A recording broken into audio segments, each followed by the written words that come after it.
नमस्कार मित्रांनो, मुख्यमंत्री लाडकी बहीण योजना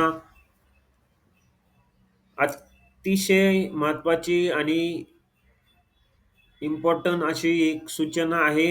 ज्यांनी कुणी आधार लिंक केलेले नाहीये, आधार सीडिंग केलेले नाहीये, तर त्यांनी आत्ताच बँकेमध्ये जाऊन आणि अशा ज्या काही बँका आहेत, त्यांनी आपण घरी बसून पण आपलं आधार सीडिंग करू शकतो. तर हा व्हिडिओ शेवटपर्यंत पाहायचा आहे. ज्यांना कुणाला पैसे मिळालेले नाहीये, त्यांच्यासाठी हा अतिशय महिलांसाठी अतिशय इम्पोर्टंट असा महत्त्वाचा व्हिडिओ राहणार आहे. तर चला जाणून घेऊया, की आधार सीडिंग आपल्याला कशाप्रकारे करता येतं. जर जुनं कोणतं अकाउंट आधारला सीडिंग असेल किंवा लिंक असेल, तर ते आपल्याला कशा पद्धतीने डिलिंक काढून टाकून दुसरा अकाउंट आपण काढू शकतो. सगळ्या प्रश्नाची उत्तरं या व्हिडिओच्या माध्यमातून मी तुम्हाला सांगण्याचा प्रयत्न करणार आहे. ज्यांना कुणाला पैसे मिळालेले नाहीयेत, महिलांना त्यांनी काळजी करायची गरज नाहीये. त्यांनी निश्चित राहायचं आहे. नक्कीच त्यांना पैसे त्यांचे मिळणार आहेत.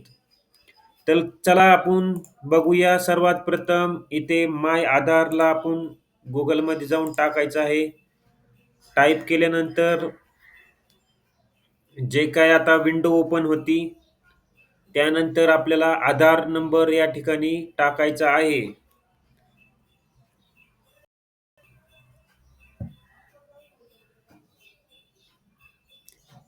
थोडं नेट स्लो असल्यामुळे ही ओपन होत नाहीये साईट आणि ट्रॅफिक पण खूप जास्त ह्या साईटवर वाढलेलं आहे.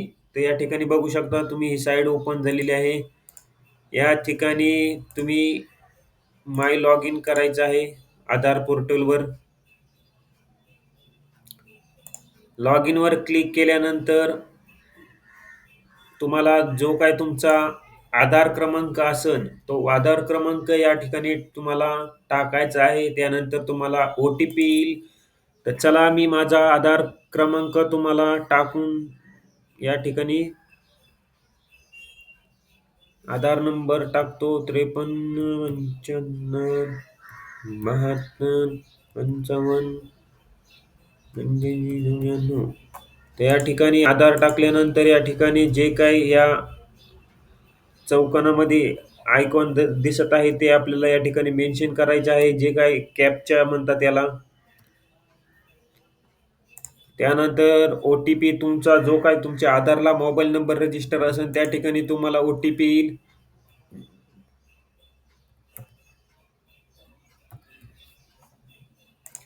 ओ-टी-पी टाकल्यानंतर तुमचं आधारला जे काही लॉग इन आहे ते लॉग इन या ठिकाणी होणार आहे.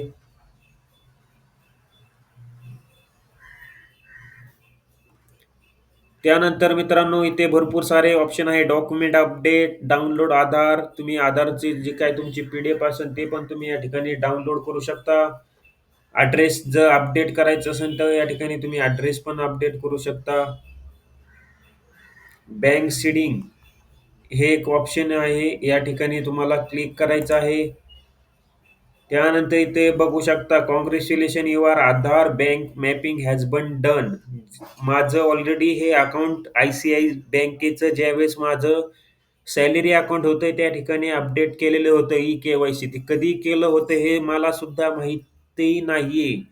असेच खूप सारे महिलांचे जे काही जुने अकाउंट असतील ते या ठिकाणी लिंक आहेत. त्या खात्यावर पण तुम्ही एक वेळेस पैसे चेक करायचे आहे. त्या ठिकाणी पैसे तुमचे गेलेले आहेत की नाही? कारण की काय होतं बऱ्याच वेळेस महिलांचे जुने अकाउंट असते त्यांनी के-वाय-सी कधी केलेली असते हे सुद्धा त्यांना माहीत नसतं. त्याच अकाउंटवर त्यांचे पैसे गेलेत का हे कन्फर्म करण्यासाठी तुम्ही त्या बँकेमध्ये जाऊन तुमचं पासबुकवर तुमचं चेक करणं गरजेचं आहे, की कारण की गव्हर्नमेंटनी डी थ्रू आपलं पेमेंट केलेलं आहे. जे काही 2 हप्ते आहेत 3,000 चे त्यांनी डायरेक्ट डी थ्रू केलेले आहेत. जो काही फॉर्म भरताना आपण अकाउंट नंबर दिलेला आहे, त्या अकाउंटवर पैसे गेलेले नाहीयेत. त्यामुळे तुम्हाला बँकेमध्ये जाऊन तुम्हाला या ठिकाणी तुम्हाला चेक करावं लागेल. आणि जर ते अकाउंट तुमचं ॲक्टिव्हेट नसेल किंवा बंद असेल, ते अकाउंट खूप दिवस तुम्ही यूज करीत नसाल, तर ते अकाउंट तुम्हाला चालू करावं लागेल. तरच त्यातले तुम्हाला पैसे काढता येतील. आणि या ठिकाणी जर काही महिलांना असं वाटलं, की मला या ठिकाणी दुसरी जे काही आधारला बँक आहे ती लिंक करायची आहे. बरेच महिलांनी पोस्ट ऑफिसमधले जे काही बँक अकाउंट आहे ते या ठिकाणी अपडेट केलेले आहे, लिंक केलेले आहे. कारण की पोस्ट ऑफिसमध्ये ज्यावेळेस आपण अकाउंट ओपन करतो, त्यावेळेस ऑटोमॅटिकली के-वाय-सी आपली होती आणि या ठिकाणी आपलं जे काही बँक अकाउंट आहे, त्या ठिकाणी लिंक होतं. तर सुरुवातीला ज्यांचं जुनं अकाउंट या ठिकाणी लिंक असेल, तर आपल्याला बँकेमध्ये जाऊन एक फॉर्म भरावा लागतो. त्यानंतर आपल्याला एक आधार कार्डची किंवा पॅन कार्डची झेरॉक्स देऊन हे अकाउंट तो तुम्हाला या ठिकाणून काढून टाकावं लागतं. म्हणजे डिलिंक आणि डिॲक्टिव्हेट करावं लागतं. जेणेकरून तुम्हाला एक नवीन अकाउंट या ठिकाणी ओपन करून पोस्टामध्ये किंवा कोणत्या पण बँकेचं या ठिकाणी तुम्ही लिंक करू शकता आणि तरच तुम्हाला या ठिकाणी पैसे मिळतील.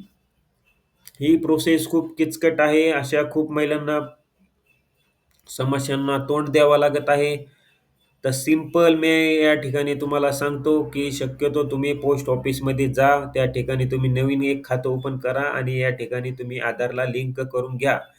त्या त्यापूर्वी तुम्हाला जे जुनं अकाउंट आहे, ते तुम्हाला या ठिकाणून काढून टाकावं लागेल. जोपर्यंत या माय आधारमध्ये तुमचं जे काही म्हणजे चालू खातं आहे, या ठिकाणी लिंक नाहीये, तोपर्यंत तुम्हाला पैसे मिळणार नाहीत.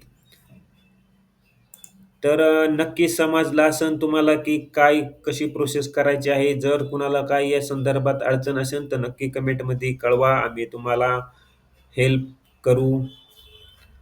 तर चला घरी बसून पण आपण एक पद्धतीने कशी बँक आपण जे काही सेटिंग आहे, लॉग इन करू शकतो. तर या ठिकाणी तुम्हाला मी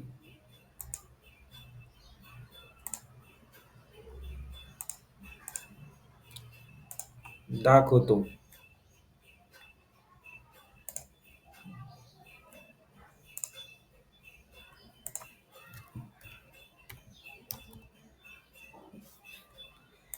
एन-एच एन-पी-सी-आय या ठिकाणी तुम्हाला मेन्शन करायचं आहे Googleमध्ये. त्यानंतर पहिली जी साईट ओपन होईल, national payment corporation of India.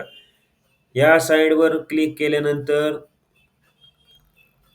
तुम्ही ही साईट ओपन केल्यानंतर अशा 4-5 जे काही बँक आहेत, त्या ठिकाणी आपण घरी बसून पण आपला आधार सीडिंग करू शकतो.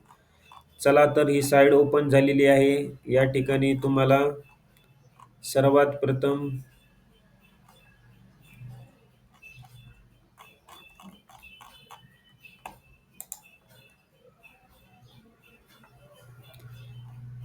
इथे ऑप्शन दिसणार आहे तुम्हाला कंझ्युमर. या ठिकाणी तुला सेकंड ऑप्शन आहे कंझ्युमर. या ठिकाणी तुम्हाला क्लिक करायचं आहे.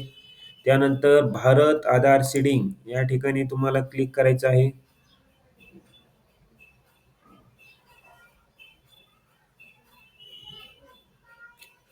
त्यानंतर या ठिकाणी बघू शकता तुम्ही तुमचा जो काही आधार नंबर या ठिकाणी टाकायचा आहे. त्यानंतर पुन्हा एकदा तुमचा जो काही अकाउंट आहे, बँक अकाउंट नंबर या ठिकाणी टाकायचा आहे. अकाउंट नंबर पुन्हा एकदा कन्फर्म करायचा आहे. आणि ह्या 4 ज्या काही बँक आहेत, bank of Baroda, Canara bank, Indian bank, Indian overseas bank, Karnataka या 5च बँका तुम्हाला या ठिकाणी जे काही तुमचं अकाउंट आहे, त्याचं तुम्हाला डिसीडिंग आणि सीडिंग करता येणार आहे. दुसऱ्या बँका जर असतील, तर तुम्हाला ते ब्रांचमध्ये जाऊन जवळच्या त्या ठिकाणी तुम्हाला रिक्वेस्ट करून फॉर्म भरून ते तुम्हाला त्या ठिकाणी ॲक्टिव्हेट किंवा डिॲक्टिव्हेट करावं लागेल. तर या ठिकाणी सीडिंगचे टाइप पण दाखवत आहे. जर आत्तापर्यंत कधीच केलेलं नसेल, तर फ्रेश तुम्हाला करावं लागेल. जर जुनं करीत असताल तुम्ही, तर moment from one bank to other bank म्हणजे जुन्या बँकेहून तुम्हाला नवीन बँकेत करायचं असेल, तर हे ऑप्शन तुम्हाला सिलेक्ट करावं लागेल. असे 3 ऑप्शन दिलेले आहेत.